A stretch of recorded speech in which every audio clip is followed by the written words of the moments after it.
ನಿಮ್ಮ ಮುಂದೆ ಬಂದು ನಿಂತಿದೆ.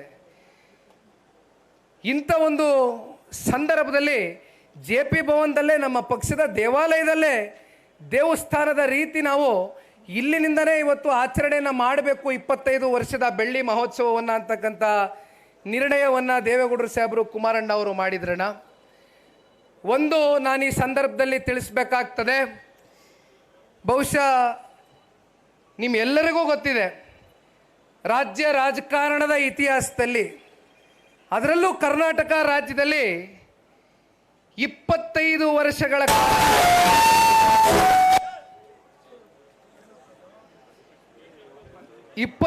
ವರ್ಷಗಳ ಕಾಲ ವೈಚಾರಿಕವಾಗಿ ಸೈದ್ಧಾಂತಿಕವಾಗಿ ನಮ್ಮ ನಾಡಿನ ನೆಲ ಜಲ ಭಾಷೆಯ ವಿಚಾರಕ್ಕೆ ಯಾವತ್ತಿಗೂ ಕೂಡ ಅಧಿಕಾರ ಇರಲಿ ಇಲ್ಲದೆ ಹೋಗಲಿ, ಸನ್ಮಾನ್ಯ ದೇವೇಗೌಡರು ಸಾಹೇಬರು ಸನ್ಮಾನ್ಯ ಕುಮಾರಣ್ಣ ಅವರ ನೇತೃತ್ವದ ನಮ್ಮೆಲ್ಲರ ನಾಯಕರುಗಳು ಕೂಡ ನಿರಂತರವಾಗಿ ಹೋರಾಟವನ್ನು ಮಾಡಿ ಈ ಪಕ್ಷವನ್ನು ಕಟ್ಟಿಬೆಳೆಸಿದ್ದಾರೆ. ಅದಕ್ಕಿಂತ ಬಹು ಮುಖ್ಯವಾಗಿ ನಾನೊಂದು ಸಣ್ಣ ಉದಾಹರಣೆಯನ್ನು ಹಂಚ್ಕೊಳ್ಳಿಕ್ಕೆ ಇಷ್ಟಪಡ್ತೇನೆ. ಬಹುಶಃ ಅದು ಸೋಷಿಯಲ್ ಮೀಡಿಯಾಗಳಲ್ಲಿ ಇತ್ತೀಚಿನ ದಿನಗಳಲ್ಲಿ ಭಾಳ ವೈರಲ್ ಕೂಡ ಆದಂಥ ಒಂದು ವಿಡಿಯೋ. ನಾನು ಯಾಕೆ ಈ ವಿಚಾರವನ್ನು ಪ್ರಸ್ತಾವನೆ ಮಾಡಲಿಕ್ಕೆ ಇಷ್ಟಪಡ್ತೇನೆ ಅಂದರೆ, ಕೋಲಾರ ಜಿಲ್ಲೆಯ ಶ್ರೀನಿವಾಸಪುರ ತಾಲೂಕಿಗೆ ಹೋಗಿದ್ದೆ. ಆ ಭಾಗದ ಜನಪ್ರಿಯ ಶಾಸಕರು ಹಿರಿಯಕರಾಗಿರ್ತಕ್ಕಂಥ ವೆಂಕಟಶಿವಾರೆಡ್ಡಿ ಅಣ್ಣ ಅವ್ರ ಜೊತೆಯಲ್ಲಿ ಯಾವುದೋ ಒಂದು ವೈಯಕ್ತಿಕ ತಾಲೂಕ್ ಪಂಚಾಯತಿ ಮೆಂಬರ್ನ ಮದುವೆ ಕಾರ್ಯಕ್ರಮಕ್ಕೆ ಹೋಗೋಕ್ಕಾಗಿರಲಿಲ್ಲ. ಅವ್ರ ಮನೆಗೆ ಹೋಗಿದ್ದೆ. ಅಲ್ಲಿಂದ ಬರ್ತಾ ಒಬ್ಬರು ಎಳ್ನೀರು ಮಾರೋರು ಯಾಕಿದನ್ನು ಹೇಳ್ತೀನಿ ಅಂದರೆ, ನಾನೊಂದು ವಿಚಾರನ ನಿಮಗೆ ಕನೆಕ್ಟ್ ಮಾಡಲಿಕ್ಕೆ ಇಷ್ಟಪಡ್ತೀನಿ, ಅದಕ್ಕೆ ಹೇಳ್ತಾ ಇದ್ದೀನಿ. ಆ ಎಳ್ನೀರು ಮಾರೋರು ನಿಖಿಲ್ ಕುಮಾರಸ್ವಾಮಿ ಬತ್ತವನೆ, ಕುಮಾರಣ್ಣನ ಮಗ ಬತ್ತವನೆ, ದೇವೇಗೌಡರು ಮೊಮ್ಮಗ ಬತ್ತವನೆ ಅಂದಾಗ ನೀವು ಇದೇ ರೂಟಲ್ಲಿ ಕರ್ಕೊಬರ್ಬೇಕು ಅವ್ರನ್ನ ಅಂತ ಹೇಳ್ತಾರೆ ವೆಂಕಟಶಿವಾರೆಡ್ಡಿ ಅಣ್ಣನಿಗೆ. ಅಣ್ಣ ಅಲ್ಲಿ ಒಬ್ಬ ರೈತ ಕಾಯ್ತಾ ಇದ್ದಾರೆ, ಒಂದು ಎಳ್ನೀರು ಕುಡಿಸ್ಬೇಕಂತ ನಿಮ್ಮ ಕೈಯಾರೆ ಅಂದರು. ನೀನು ಎಲ್ಲಿ ಕರ್ಕೋಯ್ತೀಯ ನಡಿಯೋಣ ಬತ್ತೀನಿ ಎಂದೆ. ಹೋದೆ. ಅವ್ರ ಹೆಸರು ಮಂಜುನಾಥ್ ಅಂತ.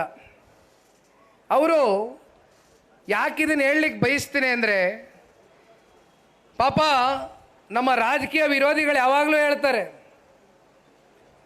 ರೀ ದೇವೇಗೌಡರ ಪಕ್ಷ ಒಂದು ಸಮುದಾಯಕ್ಕೆ ಸೀಮಿತವಾಗಿರ್ತಕ್ಕಂಥ ಪಕ್ಷ, ಇಲ್ಲಿ ಬೇರೆ ಸಮುದಾಯದವ್ರಿಗೆ ಜಾಗ ಇಲ್ಲ, ಯಾರನ್ನೂ ಬೆಳೆಸಿಲ್ಲ ಅಂತ.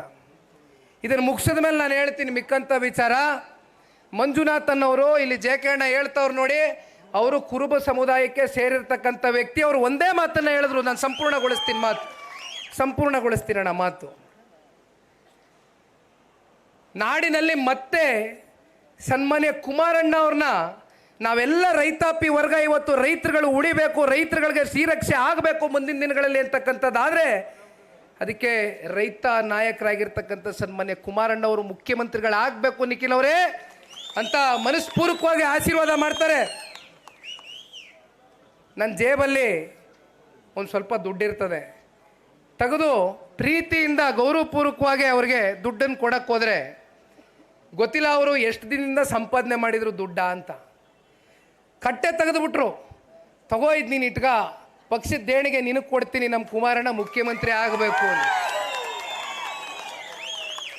ನಾನು ಅನ್ಕೊಂಡೆ, ಭಾಳ ಜನ ಹೇಳ್ತಾ ಇರ್ತಾರೆ, ರಾಷ್ಟ್ರೀಯ ಪಕ್ಷದಲ್ಲೂ ಚರ್ಚೆ ಮಾಡ್ತಾ ಇರ್ತಾರೆ ಅವಾಗವಾಗ, ಹಣ ದುರ್ಬಿನ ಕುಡುಕಿದ್ರು ಕೂಡ ಇಂಥ ಚಿನ್ನಂಥ ಕಾರ್ಯಕರ್ತರುಗಳು ಪಡೆದಿರ್ತಕ್ಕಂಥದ್ದು ನಿಜಕ್ಕೂ ಜನತಾದಳ ಪಕ್ಷ ಧನ್ಯರು ನಾವೆಲ್ಲ ಅಂತಕ್ಕಂಥದ್ದನ್ನ ಈ ಸಂದರ್ಭದಲ್ಲಿ ನಾವು ಭಾವಿಸ್ಬೇಕಾಗ್ತದೆ.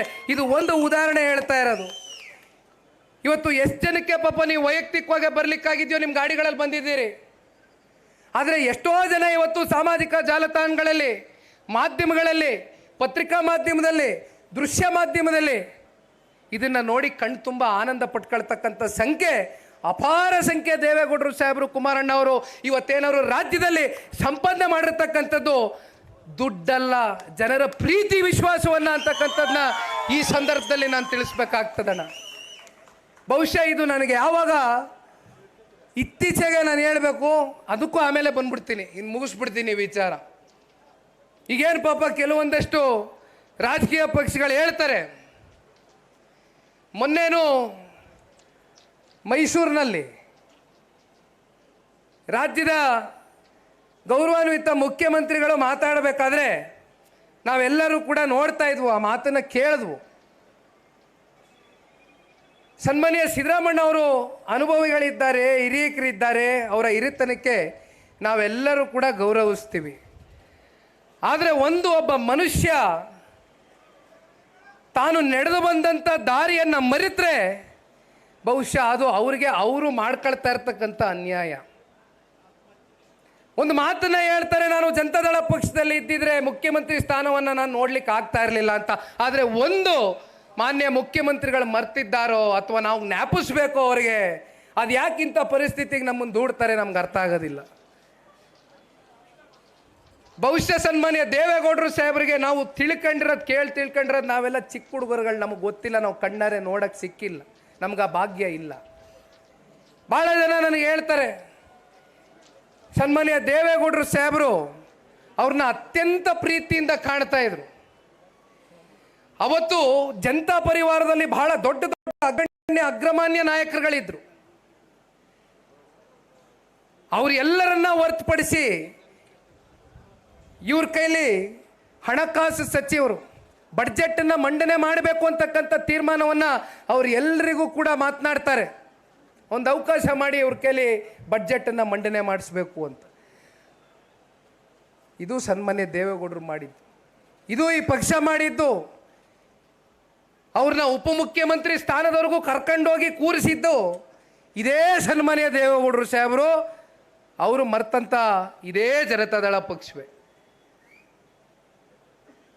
ಏಕೆಂದರೆ ಭಾಳ ಜನ ಹೇಳ್ತಾರೆ, ನಾನೀಗ ಹೇಳ್ದಂಗೆ ನಾನು ಒಂದು ಮಾತು ಹೇಳ್ತೇನಣ್ಣ, ಇವತ್ತು ಇಲ್ಲಿ ಎಷ್ಟು ಜನ ನಾಯಕರುಗಳು ಕೂತಿದ್ದಾರೆ, ಇವತ್ತು ಎಲ್ಲರೂ ಎಲ್ಲ ಸಮುದಾಯ, ಧರ್ಮ, ಜಾತಿ, ವರ್ಗಕ್ಕೆ ಸೇರಿರ್ತಕ್ಕಂಥ ನಾಯಕರುಗಳೇ.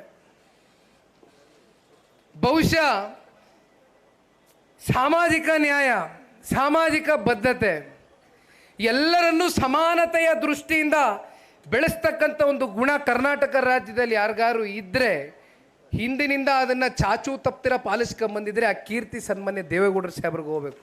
ಮರ್ತು ಬಿಟ್ಟಿದ್ದಾರೆ, ಬೆಳೆದು ಬಂದ ದಾರಿಯನ್ನು ಮರ್ತು ಬಿಟ್ಟಿದ್ದಾರೆ. ಇರಲಿ, ಭಗವಂತ ಅವ್ರಿಗೆ ಒಳ್ಳೇದು ಮಾಡಲಿ. ಇವತ್ತಿನ ದಿನ ಅವ್ರ ಬಗ್ಗೆ ಹೆಚ್ಚಾಗಿ ಚರ್ಚೆ ಮಾಡಲಿಕ್ಕೆ ಹೋಗೋದಿಲ್ಲ. ಕುಮಾರಣ್ಣ ಅವರಿದ್ದಾರೆ, ಅದ್ರ ಬಗ್ಗೆ ಚರ್ಚೆ ಮಾಡ್ತಾರೆ. ಆದರೆ ನಾನು ನಿಮ್ಮೆಲ್ಲರಲ್ಲೂ ಕೇಳೋದಣ್ಣ, ನನಗೆ ಇಲ್ಲಿವರೆಗೂ ಒಂದು 52 ವಿಧಾನಸಭಾ ಕ್ಷೇತ್ರ ವ್ಯಾಪ್ತಿಯಲ್ಲಿ ಪ್ರವಾಸ ಮಾಡ್ತಕ್ಕಂಥದ್ದಕ್ಕೆ ಅವಕಾಶ ಸಿಕ್ತು. ಅದರಲ್ಲಿ ನಮ್ಮ ಕ್ಯಾಂಡಿಡೇಟ್ಗಳು, ನಮ್ಮ ಪದಾಧಿಕಾರಿಗಳು, ನಮ್ಮ ಕಾರ್ಯಕರ್ತ ಬಂಧುಗಳು ಹಲವಾರು ಜಿಲ್ಲೆಗಳಲ್ಲಿ, ಹಲವಾರು ತಾಲೂಕುಗಳಿಗೆ ಪ್ರವಾಸವನ್ನು ಮಾಡಿ ಮುಗಿಸಿದ್ದೇನೆ. ಇನ್ನು 2ನೇ ಹಂತದ ಪ್ರವಾಸ ಕೂಡ ಹಾಗೆ ಉಳಿದಿದೆ. ಅದು ಕೂಡ ಅತಿ ಶೀಘ್ರದಲ್ಲೇ ಶುರುವನ್ನು ಮಾಡ್ತೇವೆ. ಆದರೆ ನಾನು ಪ್ರವಾಸ ಮಾಡಿದಾಗಲಿ ಅಥವಾ ನಮ್ಮ ಕಚೇರಿಯಲ್ಲಿ ಕೂತು ನಮ್ಮ ಅಭ್ಯರ್ಥಿಗಳ ಜೊತೆಯಲ್ಲಿ ಚರ್ಚೆ ಮಾಡಿದಾಗ, ಪದಾಧಿಕಾರಿಗಳ ಜೊತೆ ಚರ್ಚೆ ಮಾಡಿದಾಗ ನಿಮ್ಮ ಹೃದಯದಲ್ಲಿ ಒಂದು ವಿಚಾರ ಉಳಿದು ಹೋಗಿದೆ. ನಿಮಗೆ ಗೊತ್ತಿದೆ, ಸನ್ಮಾನ್ಯ ಕುಮಾರಣ್ಣ ಅವರು 2 ಬಾರಿ ರಾಜ್ಯದ ಮುಖ್ಯಮಂತ್ರಿ ಆದಾಗ ಅತ್ಯಂತ ಅಲ್ಪ ಅವಧಿ. ಅವ್ರಿಗೆ ಕಾರ್ಯಕರ್ತರಿಗೆ ಅಧಿಕಾರ ಕೊಡಿಸ್ಬೇಕು, ಕಾರ್ಯಕರ್ತರನ್ನ ಗುರುತಿಸ್ಬೇಕು ಅಂತಕ್ಕಂಥ ಮನಸ್ಸಿನಲ್ಲಿ ಭಾವನೆಗಳಿದ್ರೂ ಕೂಡ ಅವ್ರ ಕೈಲಿ ಮಾಡಲಿಕ್ಕಾಗಲಿಲ್ಲ. ಕಾರಣ ಸಮ್ಮಿಶ್ರ ಸರ್ಕಾರದ ಒತ್ತಡಗಳು. ಇದು ಒಬ್ಬ ಕಾರ್ಯಕರ್ತನಾಗಿ ಅದಕ್ಕೋಸ್ಕರ ಇದನ್ನು ಹೇಳ್ತಾ ಇದ್ದೀನಿ ಅಂದರೆ, ನೀವು ಯಾರು ಕೂಡ ಯಾವುದೇ ನಿರೀಕ್ಷೆಗಳು, ಅಪೇಕ್ಷೆಗಳು, ಬೈಕೆಗಳಿಲ್ದಿರ ಈ ಪಕ್ಷವನ್ನು ಕಟ್ತಕ್ಕಂಥದ್ದಕ್ಕೆ ನಿರಂತರವಾದಂಥ ಸೇವೆಯನ್ನು ಮಾಡಿದ್ದೀರಿ. ಇವತ್ತು ನನ್ನ ಮುಂದೆ ಇರ್ತಕ್ಕಂಥ ಗುರಿ ಒಂದೇ, ನಮ್ಮ ನಾಯಕರುಗಳಿಗೆ ಇರ್ತಕ್ಕಂಥ ಗುರಿ ಒಂದೇ, ನಮ್ಮ ಕಾರ್ಯಕರ್ತರಿಗೆ ಇರಬೇಕಾಗಿರ್ತಕ್ಕಂಥ ಸಂಕಲ್ಪ ಒಂದೇ. ಅದು 2004ರಲ್ಲಿ ಜಾತ್ಯತೀತ ಜನತಾದಳ ಪಕ್ಷ ಸನ್ಮಾನ್ಯ ದೇವೇಗೌಡರು ಸಾಹೇಬರ ನಾಯಕತ್ವದಡಿ, ಅವರ ಮಾರ್ಗದರ್ಶನದೊಂದಿಗೆ ಆ ಚುನಾವಣೆಯಲ್ಲಿ 58 ಸ್ಥಾನ ಪಡ್ಕೊಳ್ತು. ಆದರೆ ಇವತ್ತೊಂದು ಮಾತನ್ನು ಹೇಳ್ತೇನೆ, ಸನ್ಮಾನ್ಯ ದೇವೇಗೌಡರು ಸಾಹೇಬ್ರಿಗೆ ನಾವೆಲ್ಲರೂ ಕೂಡ ಇವತ್ತು ಅವ್ರ ಮುಂದೆ ಒಂದು ಮಾತನ್ನು ಕೊಡಬೇಕು, ಒಂದು ಶಪಥವನ್ನು ತಗೊಳ್ಬೇಕಾಗ್ತದೆ. ಅವರೇನು ಜನತಾದಳ ಪಕ್ಷವನ್ನು 25 ವರ್ಷಗಳ ಕಾಲ ನಿಮ್ಮೆಲ್ಲರ ಸಹಕಾರದಿಂದ ಇವತ್ತು ಕಟ್ಟಿ ಬೆಳೆಸಿದ್ದಾರೆ. ಅವ್ರಿಗೆ ಇರ್ತಕ್ಕಂಥದ್ದು ಒಂದೇ ಕನಸು, ಒಂದೇ ಕಲ್ಪನೆ.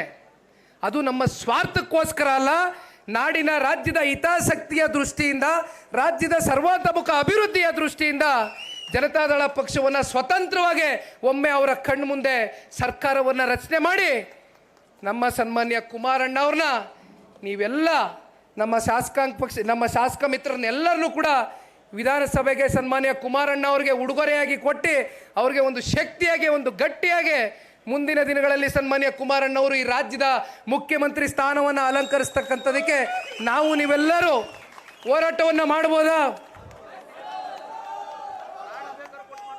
ಅಣ್ಣ, ನಾನು ಎಷ್ಟು ಭಾಷಣ ಮಾಡಿದ್ರು ಅಷ್ಟೇ ಇವತ್ತು ಹೇಳ್ಬಿಡ್ತೀನಿ ಕೇಳಿ.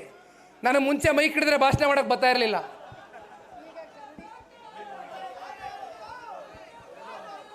ಈಗ ರಾಜ್ಯ ಪ್ರವಾಸ ಬೇರೆ ಮಾಡಿಸಿದಿರಲ್ಲ, ಸಣ್ಣದಾಗೆ ಚೂರೇ ಅನುಭವ ಹುಡ್ತದೆ.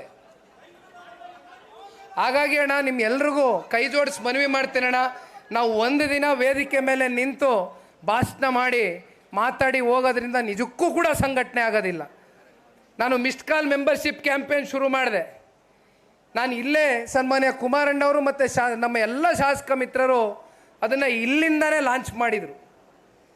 ನಾನು ಒಂದು ನಂಬರನ್ನು ಸಾಧನೆ ಮಾಡಬೇಕು, ಗುರಿಯನ್ನು ಮುಟ್ಟಬೇಕು ಅಂತ ಅಂದ್ಕೊಂಡಿದ್ದೇನೆ. ನಾವೆಲ್ಲರೂ ಕೂಡ ಅಂದ್ಕೊಂಡಿದ್ದೇವೆ ಇಲ್ಲಿ. ಆದರೆ ಇಲ್ಲಿವರೆಗೂ ಒಂದು 30ರಿಂದ 40% ಮಾತ್ರ ಆ ಗಡಿಯನ್ನು ಮುಟ್ಲಿಕ್ಕೆ ಸಾಧ್ಯ ಆಗಿರೋದು. ಇದು ಸಂಪೂರ್ಣಗೊಳಿಸಬೇಕು ಅಂದರೆ ಮತ್ತೆ ನಾನು ಕಚೇರಿಗಳಲ್ಲೂ ಕೂತು ವೈಯಕ್ತಿಕವಾಗಿ ಮಾತನಾಡ್ತಾ ಇರ್ತೇನೆ. ಇಲ್ಲೂ ಕೂಡ ನಿಮ್ಮೆಲ್ರಿಗೂ ಕೂಡ ಅಣ್ಣ, ಇದು ನಿಖಿಲ್ ಕುಮಾರಸ್ವಾಮಿಯ ವೈಯಕ್ತಿಕಕ್ಕೋಸ್ಕರ ನಾನು ಈ ಮಾತು ಕೇಳ್ತಾ ಇಲ್ಲ. ಪಕ್ಷ ಸಂಘಟನೆಯ ದೃಷ್ಟಿಯಿಂದ, ಪಕ್ಷದ ಅಭಿಮಾನಿಗಳು ಕಾರ್ಯಕರ್ತರನ್ನ ನಾವು ಒಗ್ಗೂಡಿಸಿ ಸಂಘಟನೆ ಮಾಡ್ತಕ್ಕಂಥ ದೃಷ್ಟಿಯಿಂದ ನಾನು ಕೇಳ್ತಾ ಇರ್ತಕ್ಕಂಥದ್ದು, ದಯಮಾಡಿ ನಿಮ್ಮೆಲ್ಲರ ಸಹಕಾರ, ಅಭ್ಯರ್ಥಿಗಳ ಸಹಕಾರ, ಪದಾಧಿಕಾರಿಗಳ ಸಹಕಾರ, ಕಾರ್ಯಕರ್ತರ ಸಹಕಾರ ಇರಬೇಕು ಅಂತಕ್ಕಂಥದ್ದು ಈ ಸಂದರ್ಭದಲ್ಲಿ ಕೋರ್ಕೊಳ್ತಾ 58 2004ರಲ್ಲಿ ನಾವೇನು ಪಡ್ಕೊಂಡಿದ್ವಿ ಅದಕ್ಕೆ ಮೀರಿ ಮುಂದಿನ 2028 ಅಂದರೆ ಇನ್ನು 800 ದಿನ ಅಷ್ಟೇ ನಮ್ಮ ಕಣ್ಣು ಮುಂದೆ ಬಾಕಿ ಇರ್ತಕ್ಕಂಥದ್ದು. ದಿನಗಳು ಹಂಗೆ ಓಡ್ತಾ ಇರ್ತದೆ. ಹಾಗಾಗಿ ಕುಮಾರಣ್ಣವರು ಇನ್ನೂ ಮಾತನಾಡ್ತಕ್ಕಂಥದ್ದಿದೆ, ಸಾಕಷ್ಟು ಎಳೆದುಬಿಟ್ಟೆ ಅನ್ಕೋತೀನಿ. ಕುಮಾರಣ್ಣವರು ಮಾತನಾಡ್ತಾರೆ, ಮತ್ತು ಸನ್ಮಾನ್ಯ ನಮ್ಮೆಲ್ಲರ ನೆಚ್ಚಿನ ನಾಯಕರಾಗಿರ್ತಕ್ಕಂಥ ದೇವೇಗೌಡರು ಸಾಹೇಬರು ಮಾತಾಡ್ತಾರೆ. ಅದಕ್ಕಿಂತ ಮುಂಚಿತವಾಗಿ ದೇಶದ ಹಲವಾರು ರಾಜ್ಯಗಳಿಂದ ರಾಜ್ಯಾಧ್ಯಕ್ಷರುಗಳು ಆಗಮಿಸಿದ್ದಾರೆ, ಸ್ಟೇಟ್ ಪ್ರೆಸಿಡೆಂಟ್ಸ್ ಆಗಮಿಸಿದ್ದಾರೆ. Sir, I want to thank each and every one of you, sir. All the delegates who have come across to Karnataka, who have given your time. It means a lot for our party, sir, and especially the decision which took place yesterday in the National Executive and National Council. We are all very happy and thrilled to announce that Sri Devagowda Sahab and Kumar Swamiji has been re-elected, and we all want to thank you from the bottom of the heart. From all our party workers, all our karyakartas, they are also very happy and keen to see you on this very big stage. It's a very historic day, as we all know, for especially Karnataka and Jatatita Janata Dala, secular Janata Dala. So once again, sir, I want to thank from the bottom of my heart for giving all your time and honoring this event.